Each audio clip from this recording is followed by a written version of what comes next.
let's go on to the forms, starting with short story, which my experience with short stories are, I was a creative writing major in college, so I spent 3 years writing short stories. I moved down to Texas for a year and didn't work, just spent a year writing short stories. So I wrote 2 novellas and half a dozen short stories in that time. So I'm familiar with the form pretty well. Excuse me, what's a novella? A novella is about 100 to 120 pages in length. It's not quite the length of a novel, but it tells a story with an arc that is larger than a short story but smaller than a novel. So, yes. Do you find that short stories are basically written with a compacted time frame and a compacted number of people? Like a short story about a weekend of turmoil in a family or something like that. It definitely can be. Short stories can also be isolated incidences that, happen while we're in this room. I think the way that you're framing it, you're talking about it, relates to structure and how you're going to make, a story propel. You have the inciting action and then, the weekend goes awry, but then at the end they bring it together or something like that. And yes, short stories are good for experimenting with structure, understanding structure on a smaller scale. Okay. They're not necessarily easier to write. They're not necessarily easier to write. But they are kind of the playing ground, and I think the ideal way to start writing, because it has all sorts of forms in there. It has poetic sentiments. You can have poetic sentiments in a short story, and at the same time, they're not starkly on a page. You know how you read a poem and it can be very daunting because it's only a few lines on a page. And when you start writing poetic sentiments in a short story, you're sheltered by the rest of the prose around it. It's not something that has to stand alone naked by itself. It's something that you can fit in there a line or two, and it can just feel beautiful for a little bit.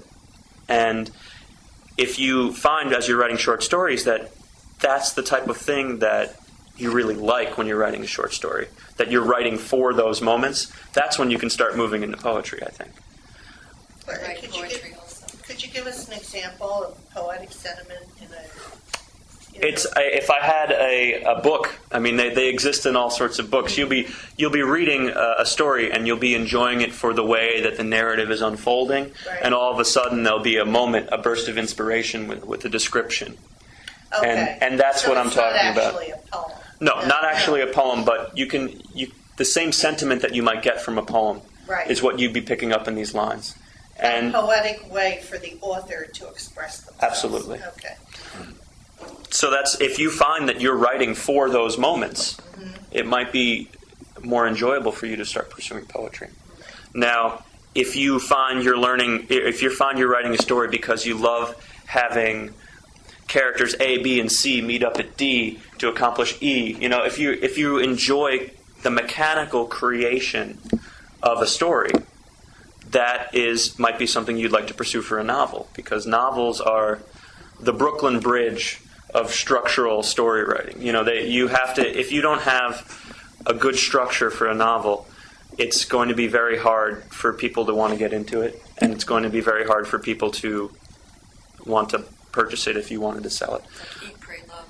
Yes, that has a wonderful structure, 3 separate parts, and so it's good to learn within the short story, because when you're writing a short story, it's a much smaller creation. If a novel is the Brooklyn Bridge, the short story is a toaster. It's a lot easier to figure out the moving parts there. Also, if you were interested in writing plays or screenplays, short stories are wonderful because you can experiment with dialogue without having to write necessarily 2 hours worth of dialogue. So you have all these things, and as you're writing short stories again and again, you can determine which things speak to you, and then you can either pursue that avenue, or you can just continue writing short stories, because short stories really are where the masters perform in a way. Contemporary masters. Novels are what survive the ages, and there are short stories that survive as well. like James Joyce and Henry James and The things like Dubliners, that. Dead, yeah, especially. absolutely. Yeah. They survive. But if you're thinking about contemporary masters, short stories are generally where it's at.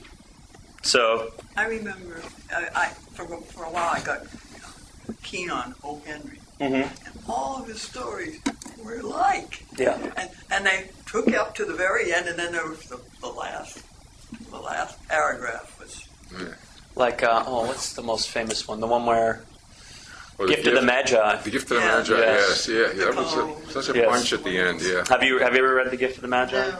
It's the one where there's the husband and wife, and the wife cuts her hair in order to get her husband a very nice fob watch, or a watch fob, and then he sells Sells his watch in order to get her hairpins. Oh, It's- yeah. Yeah, yeah. That's the type of stuff O. Henry Yeah, writes. that's what- Yeah. And that's the two things that they're proudest of, her with Yeah, hair absolutely. and him with his Yeah. big gold watch.